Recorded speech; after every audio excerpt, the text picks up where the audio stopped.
So thank you so much for meeting with me and being able to answer some questions. And so my first question for you, Connie, is what leadership roles do you currently hold? What leadership roles do I currently hold? Let's see now. I am in leadership. I help my husband with the elder ministry. I lead the First Wednesday group. I lead groups that take care of, as you're going to see, it looks like a lot of things I do is around food. And we do snacks and things on Sundays. I do. We have a home group at our home that we lead and things like that. We have done that probably for 20 plus years. Oh my goodness, there's lots of things I do. Um, that's just a few to get started. Right. Maybe. Hey, church revolves around food. It's fine. Yes, we definitely know that, don't we? And how did you get into some of these leadership positions?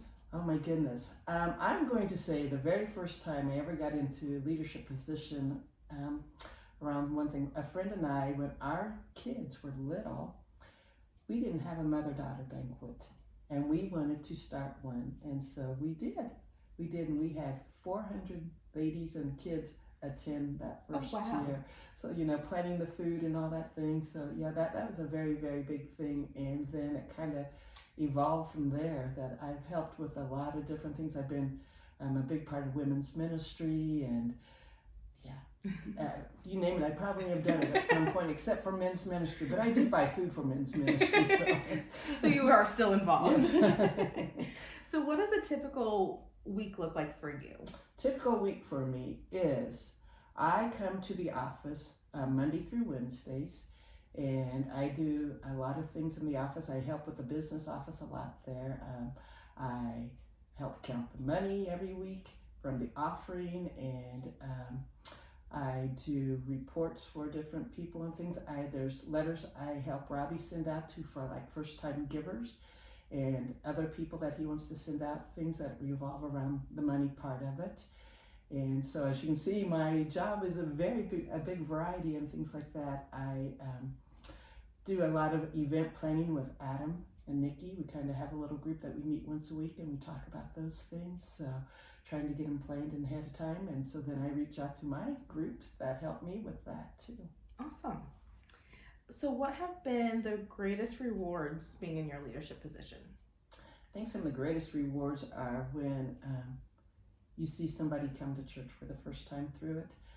A small example of this, we just had a first Wednesday in October that Panda Express helped us with that, and the manager and one of her employees helped me load up my vehicle, and plus the manager had to come because I didn't have enough room in my vehicle. But the kid who came, his manager gave him had him trade shifts for this last first Wednesday we came so he could come and be a big part of it. So he came and he got to go to the service and see the water baptisms. And so, it's kind of neat to see that. And also the manager wants to come when she has a Sunday off. Nice. And so, being able to reach out, we need to stop and think sometimes when we use people like that. It's a ministry, and it's a time that we can reach out and talk to them and invite them to church. And so that's always a big reward, I think, when I see somebody's life's is changed. And so, yeah. That's awesome.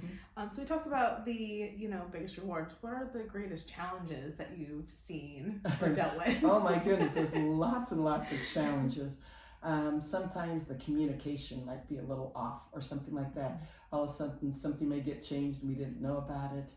One of the things, our first Wednesday is growing so much and we're running out of food. I think we ordered plenty of food, and oh my goodness, we've had more people come and then we're out of food. And so trying to figure out how this is. And another challenge, like for our first Wednesday, is are we going to have enough places for people to sit and eat?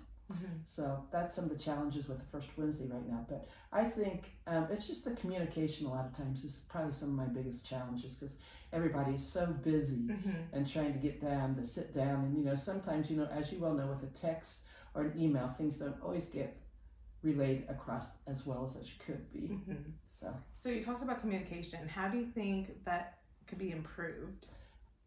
We need to make sure that maybe if another group has decided to do something, that the messages get sent on down to the other people that need to know and things like that, and in a timely fashion. I know sometimes even I'm a little slow getting things out there, but I try to do it at least a week ahead of time, because I know a lot of people don't know much before that if they can help and things like that. So I try to do it at least a week ahead of time. I sometimes, if I know, I can tell them they can put it on their calendar for everyone that we have. First Wednesday, most of them know it's the first Wednesday of the month, so they can do that. But sometimes those get changed because of other things that come up. And so, yeah, it's just that we need to figure out a good way that everybody knows what's going on. Understandable, absolutely. And then what is one thing you would like to change about your current team? And that could be in any of your leadership. Any of my little things, yes. One thing I would like for them to maybe even take on more of a leadership position of it. I can kind of oversee and they can kind of run with it, because that way if I'm not there, we know it's going to be taken care of. So yeah, just I would like to be willing to help train them, and I think I do fairly good on some of it, but train them to where they can just take over, and because like I said, if I'm not here for some reason or other, they can it can move on smoothly and it'll be done good. Absolutely. I know when people don't find you, they're like, oh no, where's Connie? Having that second person, I can definitely see being helpful. I know I was sick and I was off a week, and one of the ladies says that we missed you because we had so many questions and stuff. So we just, like, again, the communication, the training and stuff, and away it goes, and we just want to run smoothly no matter what. Right, absolutely. And my last question for you is, what is the biggest decision you wish you hadn't made, and what did you learn from it, or how would you have changed it in that moment? It's a silly little thing. I was asked and I said yes, and it was to take the minutes for the monthly staff meetings. It drove me crazy because we didn't get things until the very last minute, and I'm not a last minute person to do things like that. So I know it's a silly little thing, but I have passed that on now, so I don't have to do that anymore. But yeah, just I think the biggest thing that I learned from that is don't say yes immediately. Sometimes stop and think about it a minute, and then give your answer. I think sometimes we're too quick to say yes, and it's okay to say no. That's what I've learned more than anything. It's okay to say no. You don't have to do everything. And we do want we want lots of people to be involved in things, and if we have the same people doing everything, they're not going to, because they'll say so-and-so is taking care of it, so I don't have to. So we need to have lots of people involved. Yes. Well, I appreciate you answering my questions. I've learned a lot from you all these years that we've been volunteering in all your positions, and that was one thing that I definitely learned from you, was it's okay to say no. When you're always a yes person, you can be very stretched out, very thin, especially with us being a big church, having all these programs, all these events, things like that. There's always something going on. But I appreciate learning from you and you teaching me all your different ways and everything like that. So thank you. Thank you.